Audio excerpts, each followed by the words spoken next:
for the Peace Corps, a White House volunteer, a world traveler, and secretary to the renowned astrophysicist Dr. J. Allen Hynek. And I'd like to welcome Anne back to the show. Anne, how are you this evening? Well, I'm good. Thanks for having me back, Mark. How are you? I'm doing great. And how are things in beautiful Sedona, Arizona this evening? Well, they're warming up. We've had some 80-degree weather the last 3 days, and I'm afraid this is just a little too soon for summer. I'm not ready for it. Hard to believe that we may be experiencing even more intense Earth changes soon. And I wanted to ask you, what should we expect during the last 7 weeks before the passage of Planet X? Okay, and we're going to assume that all of your listeners know about Planet X, that this is the 12th planet of our solar system as written by Zecharia Sitchin. And it comes through every 3,600 years, and we're living during that time. And each time when it passes, it causes great havoc to our planet. And things are revving up. We've all witnessed the earthquake and the tsunami and the nuclear reactor in Japan. And that's only the beginning, I hate to say. We have been told by the Zetas. Now, the Zetas are extraterrestrials from Zeta Reticuli, and their information is coming through Nancy Leader, who is their emissary here in the United States, and they have been so right on. It's like it's unbelievable their percentage of accuracy. So they're telling us, they're giving us guidelines so that we can sort of get an idea of when the actual planet is going to pass and when the Earth is going to shift on its axis and what we need to do if we want to survive.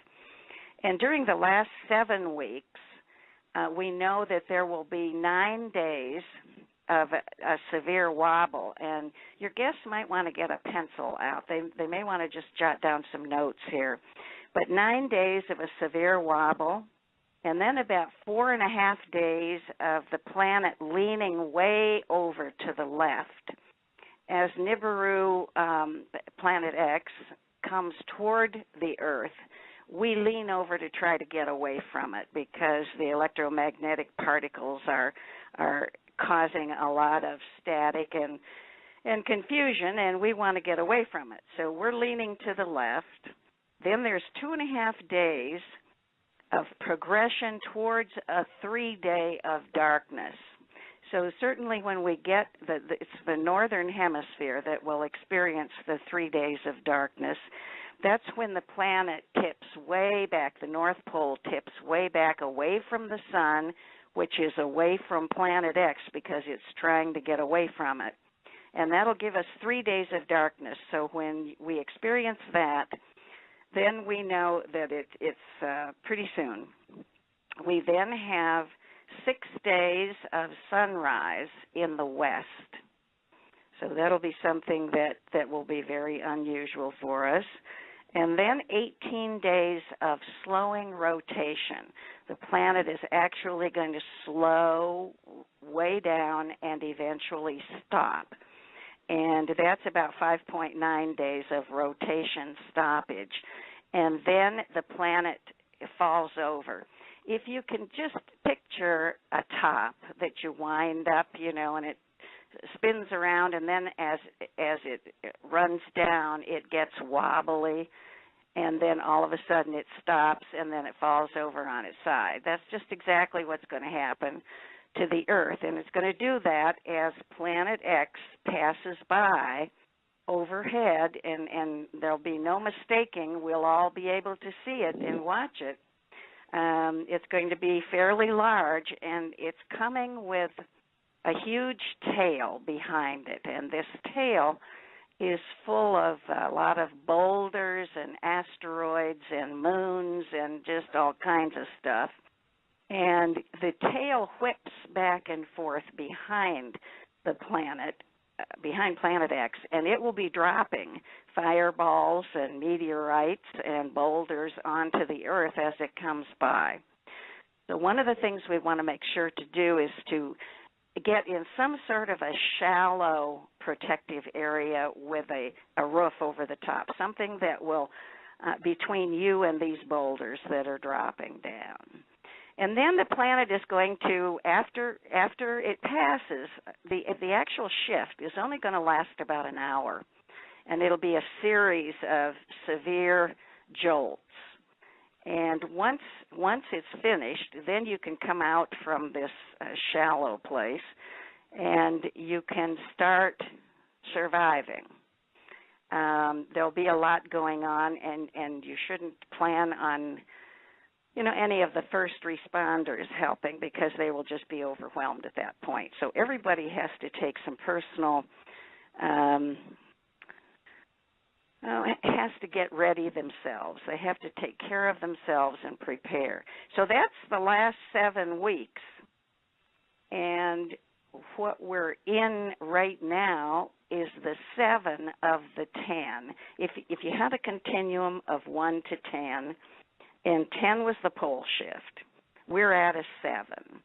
And the 7 started in December with Indonesia beginning to sink. And it has progressively been sinking ever since then. Until now, it's getting extremely serious. That's Malaysia, Sumatra, Java,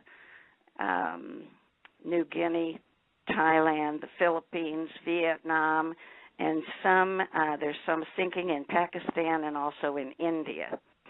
And that is getting very serious now in Indonesia. It shows the people walking through the streets with water up to their chest level. And it shows kids going to school and sitting in the classroom with the water up to their legs. So they're doing the best they can, They keep thinking that this is going to drain. They're thinking that this is just horrendous flooding from the rains, but it hasn't been raining all that much.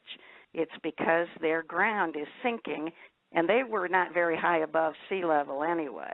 So now they're going below sea level.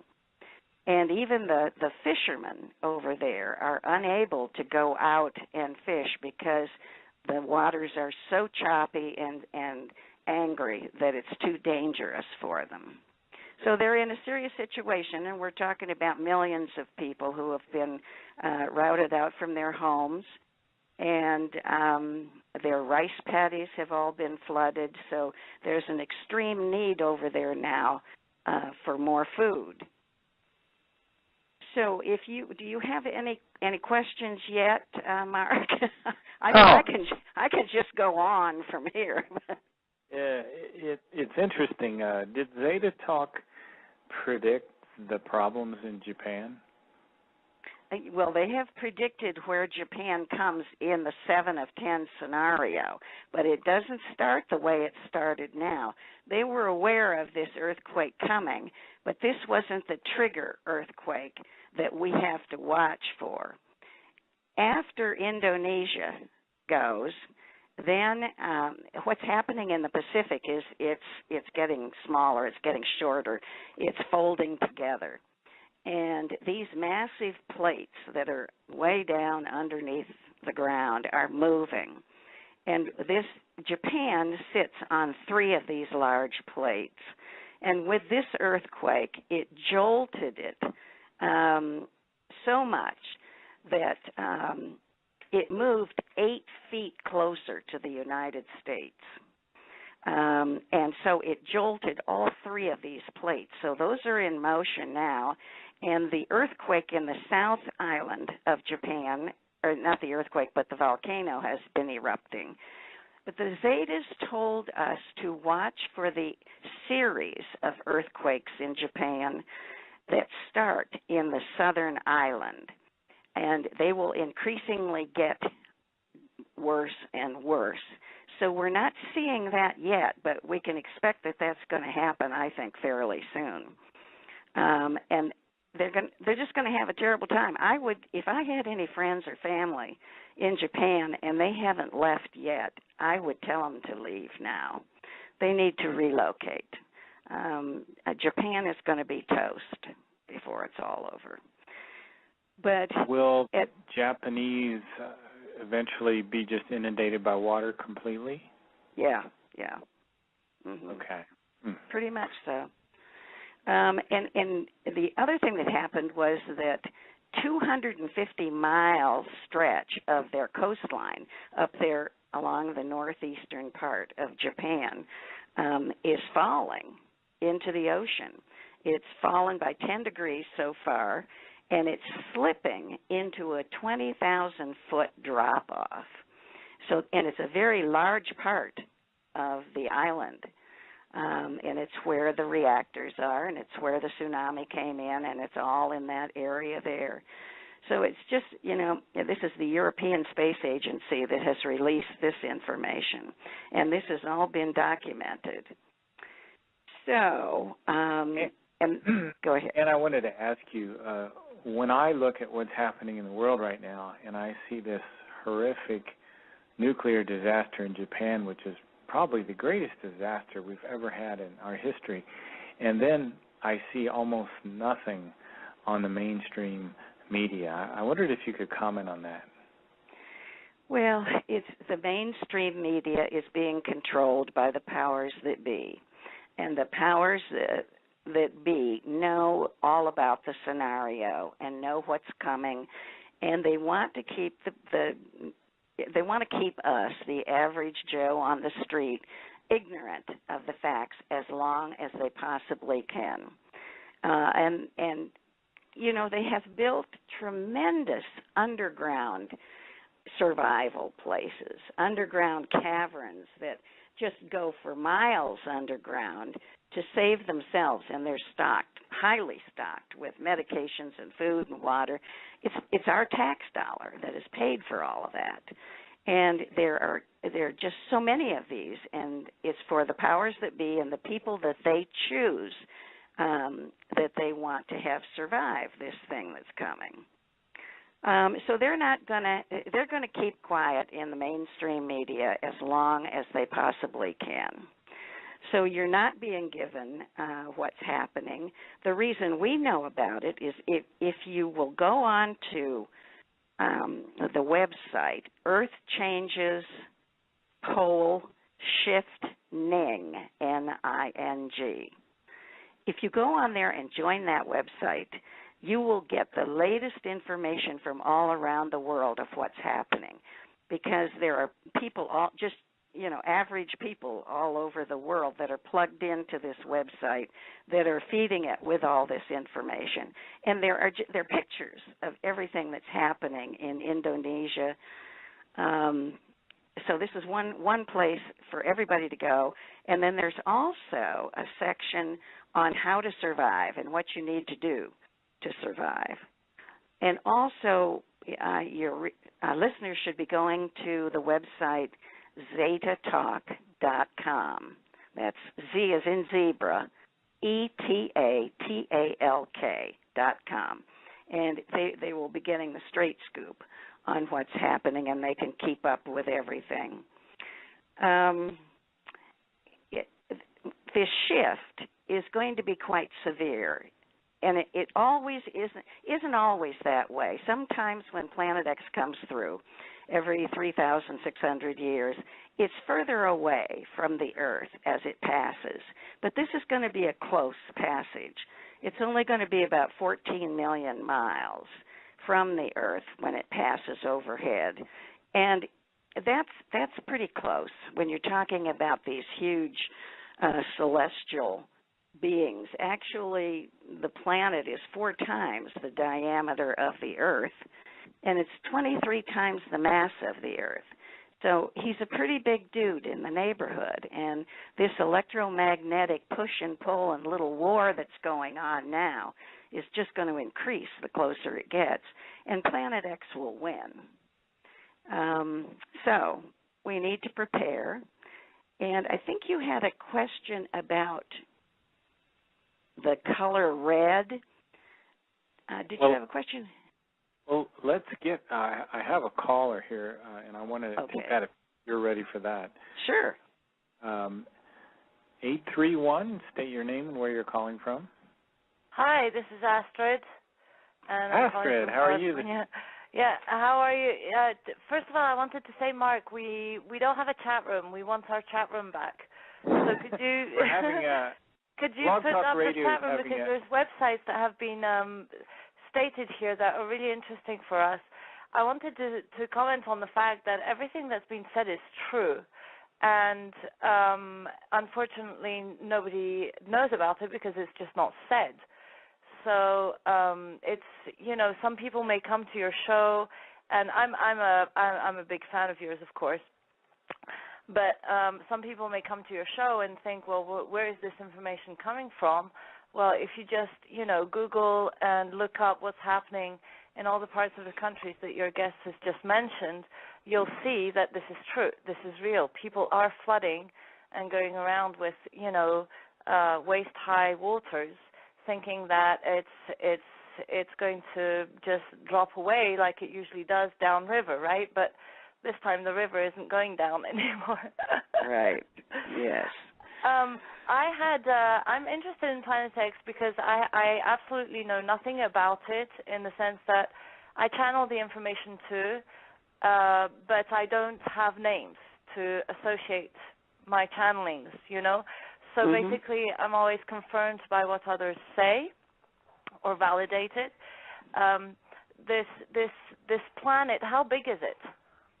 Well, it's quite big. It's 4 times the diameter of the Earth, and it's 23 times the mass. So it's a big planet. Now, it belongs to what belt does it belong to? It comes on a sling orbit, an elliptical sling orbit, and it goes way out beyond the solar system, and then comes back through. I don't know. Isn't it associated to its own sun? Because I see personally a second sun. Yes, there is supposed to be a second sun there, but our sun also has a second sun that is now dead. I think if we could get into the astronomy of it, and it's very fascinating, but we're not seeing the other sun, and we don't have to worry about the other sun. It's actually this brown dwarf. They're calling it a brown dwarf, this planet that's coming through. It's really what we need to be concerned about. Yes, because of its velocity and its yeah, and you know, another thing is we can't pinpoint when it's going to happen, because the Zetas are not allowed to tell us the exact time. They can only give us certain indications as we're progressing along. But and who do you name the Zetas? Who are the Zetas to you? The Zetas are extraterrestrials that are from Zeta Reticuli. And they are here on the planet, and they are around the planet in their ships, and they are giving the information to Nancy Leader, who is their emissary here. She's in Wisconsin, and she's been putting out this information since 1995, and they have an incredible track record. It's just, if they say it's going to happen, you can pretty much put your money on it. The only thing that they've been wrong about sometimes is the timing of certain things. But that's a lot of this stuff is in man's hand, and they can't predict the timing. Right. That well, but right. I'm so glad that you know about this and that you realize what's happening around the planet.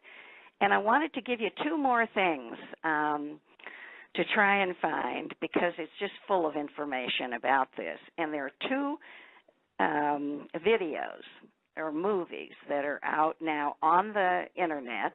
One is called Planet X, the movie, and that's on Zeta Talk. That just came out, and it's about 2.5 hours, and it's just filled with all kinds of information. And then the other one is called Nibiru by Jim Nichols, and I just found that tonight. That's been put out by UFO TV. And you can find that on YouTube. It's excellent. And UFO TV has just taken on my new video, and it should be coming out shortly, too. So if you're on Hulu or YouTube, or I don't know the names of all those other places that they put them on. I know, it's so confusing. Yeah. Oh, yeah. I did a workshop for 3 hours at the local college, and they videoed it, and UFO TV picked it up, and they liked it. So wonderful, wonderful. Yeah. I don't want to take over Mark's show here because I have a tendency of talking a lot. But okay, one of the comments that came immediately upon the topic of the show is the fact that NASA absolutely refutes the existence of Planet X. Yes. Right? That's correct. They do, and the latest thing that they're trying, they've got several ploys up their sleeve that they're going to try, and one is trying to make you believe that it's the sun that's causing this and the solar flares, etc., because they will not tell you about Planet X. So they would rather you think it's the sun, and truly, if it's the sun, what can be done about it, and blah blah blah. Right. The other thing is just recently they've come out with Elenin, the comet Elenin, and they're now playing that up big. And as we get closer to Nibiru passing, that's going to be in the news. They're going to be hyping that up. They're going to be showing it. And they want you to think that this is what you need to be worried about. Anything other than what is actually happening. They want to get people confused. And if Elenin comes then and nothing particularly happens when it passes, then the people can say, oh, well, that was what the problem was, and now we don't have to worry about anything. So Elenin is a very insignificant comet. It's not going to do any damage to the planet, and it's just a ball of dirty ice out there. So we needn't be concerned about that at all. Right. So they'll be trying all kinds of things between now and the passage to try and get people off the trail. And the reason is because if you knew this, you only had about 12 months left in your life here, how would you spend your time? I know that's a question everybody should be asking every day. You know, how would you best live your life today? Yeah, and there are a lot of people. There are a lot of people that wouldn't go to their job. A lot of people would stop paying their bills. A lot of people would cash in their credit cards, and on and on and on. And that's what they don't want to have happen. They want to keep peace and order as long as they possibly can. And then when that starts to get, it's happening in the Middle East, but when it starts happening in the United States, then they will declare martial law. Right. And then they will, they'll come and put everybody in the FEMA camps or wherever. But they have taken care of themselves. They have the passes into these underground. Well, that's the problem. Yeah. And if the Zetas say that their plan is not going to work, and the Zetas are trying to level the playing field between the powers that be and the common man. And if they do not help the common man and don't tell us what's happening, then woe be to them, because they're not going to survive either. And so what do those Zetas look like? Because I have a visual, but I'm not sure we're talking about the same people. Well, for the most part, they're gray, and many of them are small with the cat eyes, the black cat eyes. Many of them, though, are tall and slim, gray with the cat eyes. That's pretty typical of Zeta. But I want to say that we see an awful lot of extraterrestrials in the gray zone because our eyes are just accustomed to this particular color scheme that we have here. But there are many, many other colors that we don't know about. And when we see those other colors, they just look gray to our eyes. Right. So lots of times we just call everybody gray. But, I think that the grays have gotten kind of a bad rap. I was going to say, I even have, I know personally of a young boy here who who sees, feels, and sees, and even his friends see them, these greys, and he says that they are not good. They don't feel good. They are they have ill intentions, and they perturb and give nightmares and do things. Well, for a lot of people, fear was brought up when they saw the greys. I mean, this was something totally unexpected, something extremely foreign, and people didn't know how to handle it. And we were very fearful in the beginning. But they've been working on our subconscious minds now for about 60 years. And the level of fear has gone way, way down to the point now where there could be open contact and people would survive it. Before, they felt that people would just go off, half crazy if they were to land and try to have some kind of open contact.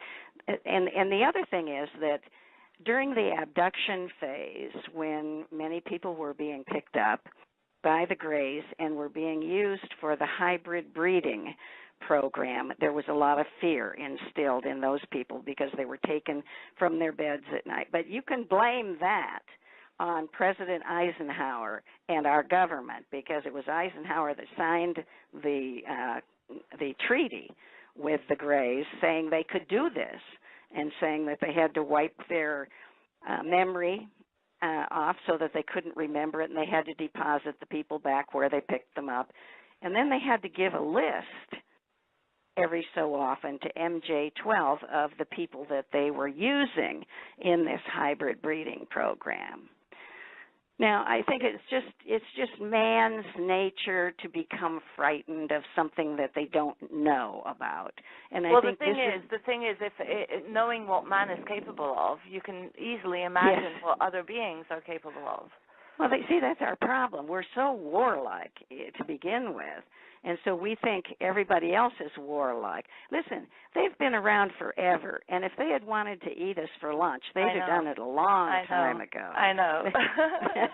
That is not what they're about. That's for sure. Right. But so I would encourage your friends not to be afraid of them.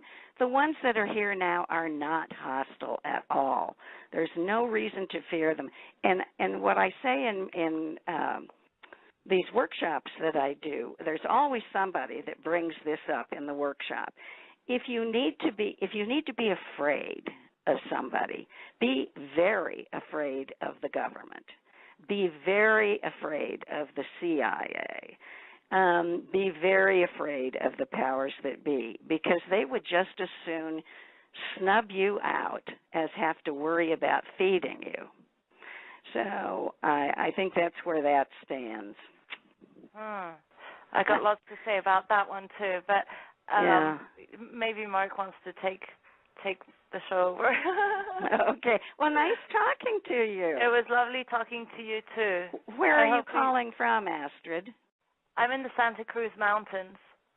Santa Cruz Mountains in California. California. Ah, okay. Yeah. You want to be how far from the ocean is that? 30 minutes door to door. So you're not 100 miles. No, but I'm up 500, I think. Well, after the shift. Feet. Yeah, after the shift, the oceans are going to be about 700 feet higher than they are now. No, I know. When I bought when we bought the property, my husband loved the mountains. I'm not so much a mountain person. I love the view of the oceans, and I do believe I'm going to get it. and that's okay. If you decide, there are a lot of people that are deciding they don't want to stay around, they don't want to survive, they don't want to start from scratch because it's going to be back to the old caveman days. Absolutely. Well, in a sense, because they're going to be secluded, and they've already. I mean, this is the funny part of all this government thing is that, first of all, you've noticed that this information is coming out in big ways these days. They're allowing us to talk, right? Mm-hmm. And so, for the communities that understand this, like the one I'm in, they're already, and they're more and more organic, self-sustainable, etc., etc. So, I am blessed. And I try to share the aha moments and the wisdoms that I get from what I experience of all this. And it's hard because I have no idea how many people out there just don't get it, Well, unfortunately, there are still an awful lot of them that don't get it, but every day more and more are waking up. So we have to just keep and that's working. The thing. They're all getting this psychic thing. They're all getting experiences that they never could imagine before. And some are getting frightened, but many, many, many are. I mean, how many psychics do you have in the world right now talking as a psychic? It's crazy. It's never. So yeah, it's all good. It's all good. Well, it is. And the other thing that's all good is that we are going through a spiritual transformation right now. And we are being revved up. We're having 5 more chakras activated. Our carbon-based cells are being changed to crystalline-based cells, and so that we can operate in this physical body in the 4th and the 5th dimension, because that's where we're going. Well, that's what we see. That's it's coming through visually. And that's the good part of this message, I think, to give to people, that there is something very wonderful coming, and we just need to stay in our love and our light, and it's going to be great. I mean, this is a mass ascension in consciousness. Yes, it is. And that only happens very rarely in the scheme of things. I mean, we're talking hundreds of thousands of years before this happens. So and we're privileged to be here, to be going through it.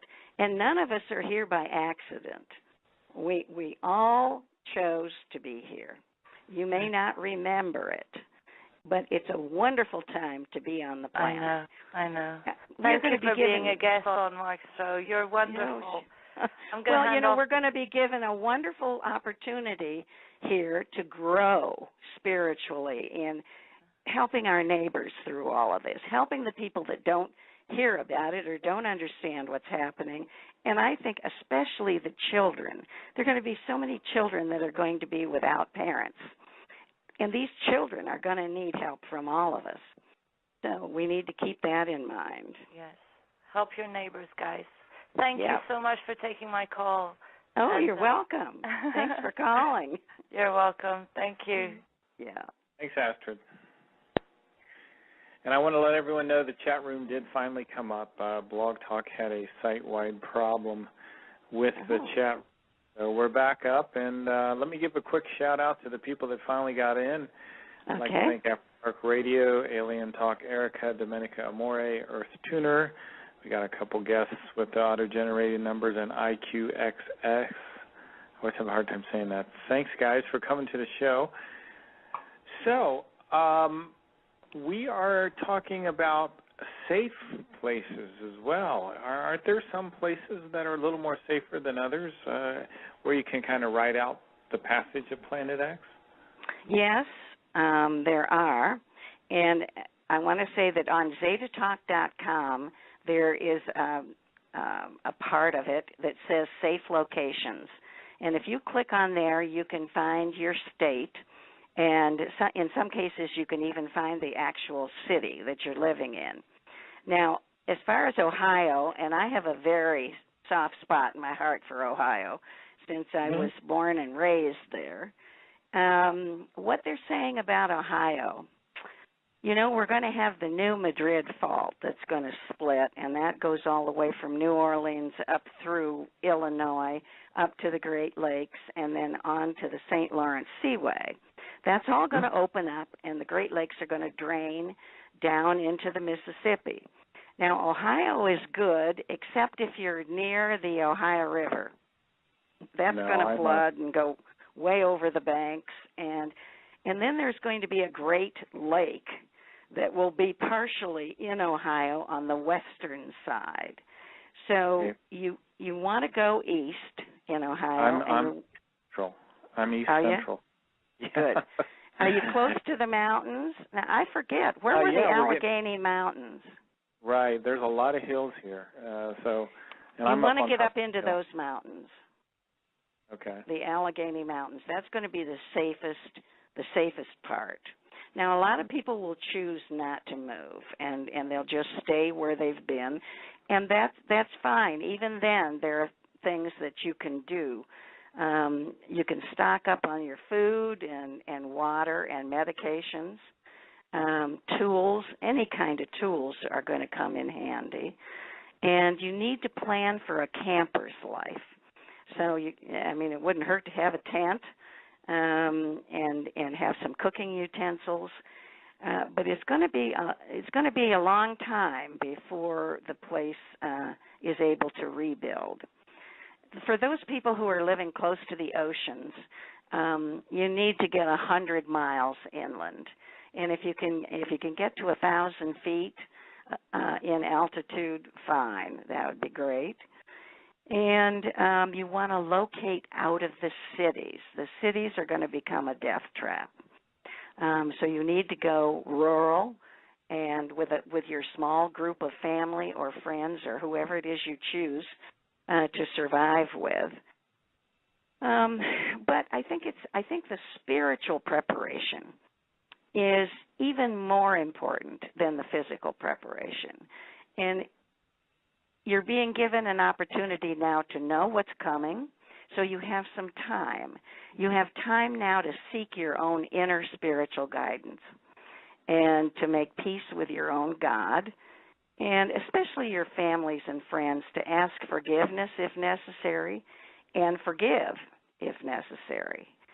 The time is short, and I want everybody to understand that there isn't any death. We just drop the physical body and go on. We have other bodies, etheric bodies, and we have consciousness, and we continue on. So there is no death. We need to remember that. The entire solar system is going through what we're going through. All the planets are heating up, and we're heating up, but it's from the influence of Planet X. The core of the Earth is getting hotter and hotter. And they just reported some underground fires in India. And this is what's happening. As these tectonic plates move, they let the methane gas escape, and with a hot core down underneath, it causes an explosion. It causes fires. So there's a lot of this happening, and you probably have heard about all of these sinkholes that have been opening up all over the place, and these huge crevices that they're finding throughout the world the planet's cracking. It's going through extreme stress right now, and it's going to get worse as we go.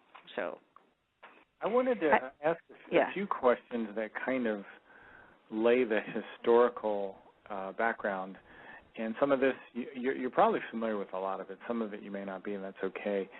And there's one example I wanted to bring up. It was where U.S. News and World Report had an article. It was dated September 10th, 1984.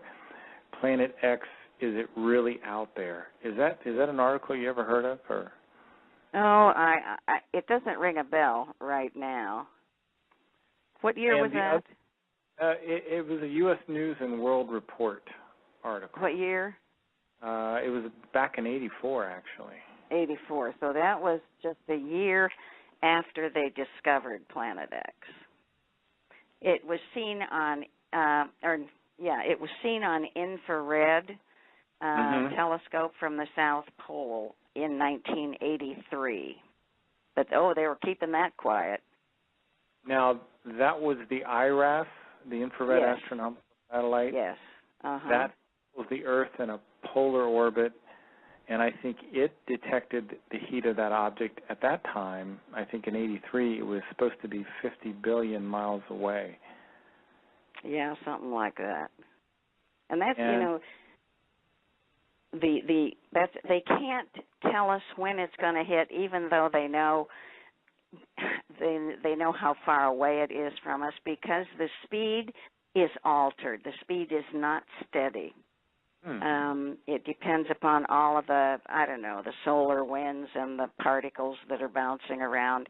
So they can't judge exactly when it's going to happen. But right now, it's less than halfway between us and the sun. So we know that it's down around 40 million miles away or less, and we're taking pictures of it all around the world. So if you go out and, chances are, if you have about 3 pairs of sunglasses, it's coming from the sun, the direction of the sun. You can only catch it during the day, and the best times to look for it is sunrise and sunset. Go ahead. I didn't mean to interrupt you there. Oh, no, that's okay. Like you had mentioned earlier, the one movie that Jim Nichols has is really good, and a lot of the information I got here does come from that movie. And according to his movie, that object, whatever that object is, covered 43 billion miles in 8 years. Does that sound? 8 years. 43 billion in 8 years. Well, we've known about it for 27 years. That's incredible to me. I mean, why has it taken it 27 years from the time we saw it at the edge of our solar system? It hadn't come in yet. But it seems to me that it should have been totally all the way through our solar system by now, but it hasn't. But it doesn't. I'm reading a book called Date with the Gods by Charles A. Silva, and it was published in 1977, and it talks about some giant object that's traveling. It says it travels parallel with our solar system. So I don't know if that giant object is the actual, if there is another star. It sounds like it from the title of the book, Date with the Gods, because our gods are actually on that planet Nibiru. The Anunnaki, they were the ones that created the human species. So those are our gods, the Nephilim of the Bible. And so it sounds to me like that's what he is referring to here. It's a very good book, I have to say. It's tremendous. I recommend it a lot. Date with the Gods, okay? Date with the Gods, Charles A. Silva. I think you'll find it fascinating. So do you think, okay, well, let's get one thing straight. There is a brown dwarf, correct? I've heard there is a brown dwarf, and then I've heard there's also a planet associated with that brown dwarf. Is that incorrect, or I think it's the same thing. Okay. I think they're intermixing those concepts of brown dwarf and planet. Did the Anunnaki live on one of the moons associated to that brown dwarf? No, they actually live on the brown dwarf. Wow. Yeah. And these Anunnaki are giants. Yep. Mhm. So. And 8 to 10 feet tall, or? Yes, I would say at least 10 feet tall. Yeah. These are big guys. I had a couple of them in a dream one night, and I just knew when they walked into the room that they were Anunnaki. And they were big. They were tall. There was one that was taller than the other one. And they just came in and observed. I was involved in some kind of a project in this room, and they just walked in, and they were just observing. They were very quiet. They were not menacing at all, and they had metal helmets on their head, similar to, I'm trying to think where I've seen them before, but they fit very close to the head, almost like an aviator's leather cap, but it was metal, and there were certain symbols that were stamped in the metal on these particular things, and I was so fascinated by that for some reason. But anyway, they're not going to be visiting us this trip around. They're not permitted now to come onto the earth this time. And it's because we're going through this spiritual transformation at the same time. And we're not permitted to, like in the movie, deep impact. We're not permitted to go up into space and try and blam them out of the sky either. So if we attempted that, if we would attempt to shoot a missile off to change its course, it wouldn't be allowed. Do you think the Anunnaki violated some kind of cosmic law when they genetically manipulated early primates and created man? No, I don't think so. I mean, the universe is just teeming with different races and different beings and species, and that's just part of when they are colonizing a new planet to start a species or to change a species. There is the Council of Worlds that have a certain amount of jurisdiction over what can be done or not be done, and there are certain rules that they can't interfere at certain times. But I don't think that was one of them. I think that was permitted. And just like the hybrid breeding program this time, permission was given from the Council of Worlds to upgrade the human species. And that's what was done, half Zeta, half human. And they have upgraded the species to a beautiful species. I have a picture of a young Zeta human boy. Beautiful, just absolutely beautiful. And they're going to be much more spiritual, much more intelligent, a lot less in the way of sickness and disease, and they're not going to have this warlike nature that we've got. They were able to breed out this hostility and this instant rage that we have. So they're going to be a wonderful race, and they're going to be the ones that will be inhabiting the planet in about 100 years, and the planet will be in the fourth dimension at that time. So the planet Earth is going through the same thing we're going through right now. Do you think you'll be able to post a picture of that child someday on your website? Yes, I think I probably could.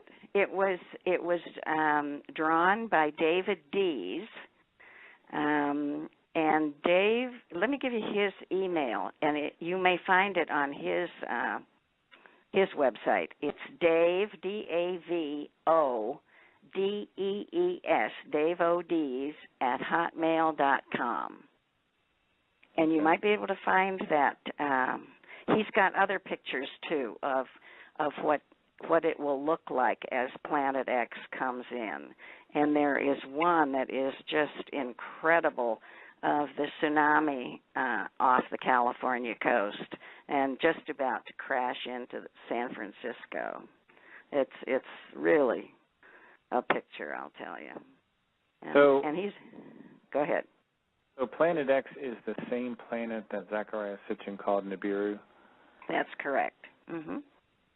And did Atlantis and Lemuria get destroyed during the passage of Nibiru in previous ages? Well, I'm not sure about that. I'm not sure if it was Planet X or if it was nuclear at that time. I do know that the last time Planet X came through, it was the time of Moses taking the Jews out of Egypt. That was a passage, and the time before that, or another time, was I've drawn a blank. It's with the Ark, Noah and the Ark and the big flood. That was one of the times also. But I have never read that that's what happened when Mu and Atlantis went down. It's going to be interesting because a lot of the land that was inhabited on Mu and Atlantis will be coming up this time, will be surfacing as other land masses of ours go under. So, and there is a map. There's a new map. The Zetas have a map on their website of what they're showing, what it'll be like afterwards. But there's also a map that the U.S. Navy has put out, has created, about in the future what the United States is going to look like. And that's real interesting. You know, everybody should look up U.S. Navy map of the future. And you'll see that the whole East Coast is underwater. Florida is underwater. The South, you know, in the Gulf, that's all underwater, and it goes all the way up through. Illinois is totally gone. Ann, I'm sorry to interrupt you. I think we have another caller. We've only got 4 minutes left. Oh, sure. I want to go ahead and try to take this call, Sure. if that's okay. 804, state your name and where you're calling from. Hi, my name is Hugh. I'm calling from Virginia, and I just came onto the program, and I'm totally infatuated with what Ann is saying, and I have a lot of spirituality in my background. My wife's name was Ann. I don't have email, but there is a blog that has my phone number if I could give it to her. Okay. If you What was your name? What was your name again? Hugh, H-U-G-H. Okay. And you're from Virginia? Yes. If you just Google creativity, the number 777.com, that will bring it up. But I have so many things, messages that I'm trying to get out to help people to become more spiritual and to show we all have unlimited creativity. And I have a whole history of things that can be documented in my life, that I'm standing my truth. Oh, good. And it's going to be very important that everybody walks their talk. Absolutely. And that's why I'm so glad I was able to connect tonight. And if you, again, I don't have email, but if you could please call me, I think it will be very worthwhile when you begin to investigate me. Do you have a computer? I just have a web browser on my cell phone. Okay. I was going to say you can just contact me through my website. I pulled it up, but you don't have a phone number on there. Yeah, I usually don't do phone business. I would rather do it by email, or but you don't have email, correct? No, but my number is on the blog. The blog was put on the internet by a gentleman who interviewed me. There's a letter from President Obama to me related to the economy, as well as a poem that's in the Ronald Reagan Library. Now, that in itself, to put those two presidents on that little blog that was put on the internet in 2009, then tied into the fact that President Obama said he was going to read a biography about President Reagan over the Christmas vacation. There's obviously some spirituality there, because the odds are just astronomical for that to happen. Well, you know, the Zetas say that Obama is a star person, that he has a star soul, and they have always been very supportive of him. And they say that they are talking to him, and he is listening. But I want to say something about anybody that's in our politics. It doesn't matter whether it's Democrat or Republican. They're just two sides of the same coin. And they just are puppets. They're doing what the powers that be tell them to do. So it doesn't matter who wins the elections. That's exactly right. And I was written up in a front-page Wall Street Journal article where I exposed the former federal government bureaucrat back in the 80s. I believe he was a CIA operative. He was engaged to the daughter of Jim Wright, who went on to become the Speaker of the House. That article put Mr. Wright in the spotlight, and I was interviewed by another bureau chief who eventually, he dogged Mr. Wright until eventually he resigned from office in shame. So I know how to weed out the corruption in government and business, and that's part of my big mission. That's why I wanted you to pick up Oh, on. good. That's excellent. We need more people like you. And, now there are more and more whistleblowers all the time that are telling what they've been involved with and all of the horrible things that have been going on behind the scenes. So it's just important to stay positive, stay aware, be in love and humility. Yes, I'm working with the American Indians and North American Indians and indigenous peoples from all around the world right now because they know what to do for our future and how to heal the earth.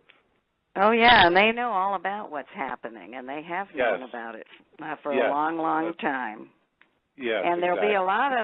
be a lot of us that will be asking them for help through all of this. That's exactly right, and that's why I'm trying to empower them in the business sense right now, so they can get what they need to get up and running on the internet until that crashes, and then they'll have their communication intact. God, let's hope they don't pass that kill bill, that kill switch thing where Obama can turn the internet off. Well, they needed to spy on us, but since you mentioned that, we all should be looking back at who's looking at us and why. Yeah. I think at this point in time, I've just gotten to the point where I don't care. I mean, I'm just putting it out there as often as I can, and hopefully it's helping some people. And, they've had my phone tapped a long time ago when I was working with Hynek.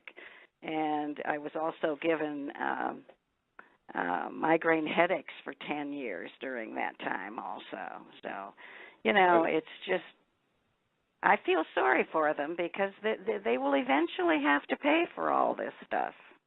Well, that's exactly right. I mean, I don't know their mentality. Even if they went into these underground cities and thought they're going to live down there for 100 years until things got better, they're going to go crazy, number one. And you can't take it with you. We're spiritual beings. So, whatever they're accumulating for themselves, even if they left it to a grandchild, they're going to piddle it away or become a dope addict or whatever. So they have to wake up and realize the laws of attraction are very basic and very simple.